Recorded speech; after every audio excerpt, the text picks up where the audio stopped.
What's up, guys? Alex Wallace here from Wallace Training Systems, and today I wanted to talk a little bit about hunger.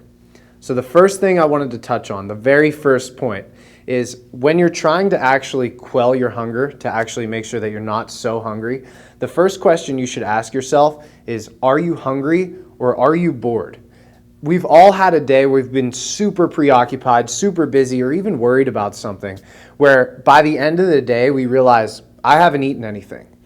So that's really not a good strategy when you're trying to lose weight. If you're trying to build muscle, if you're really trying to live healthy, I don't think that's the best strategy, but it does illustrate the point.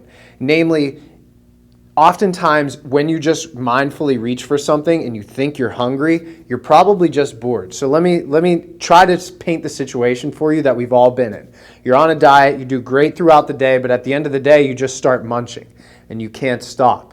That's because your mind is no longer preoccupied, you're bored, and so you're doing a familiar action. The second thing you need to touch on if you're starting to feel hungry is, what are you actually eating? What are you consuming? So if you're eating very highly processed, calorie-dense foods, oftentimes that doesn't fill you up as much as if you're eating high-volume foods, minimally processed foods. So for instance, 200 calories worth of Pop-Tart, very easy to eat, and you're probably still going to be hungry afterwards. And 200 calories of rice is actually a good bit of food, and that will fill you up much, much more. Another thing you should ask is, how did I eat that food? Did I mindfully eat it? Did I enjoy it? Did I eat it slowly? Or did I just scarf down a meal when I was watching TV or scrolling through my phone? That makes a difference too. Slow down your eating and choose less processed foods. That's going to go a long way to helping you basically stave off some of your hunger. And then the third point isn't really going to help you stave off hunger per se, but what it is going to do is change your mentality about it. So Wallace Training Systems is a personal training, small group training, and sports performance studio. So people come here to get educated, make sure they're doing things right. But in addition to that, they come here to be pushed a little bit further than they would on their own.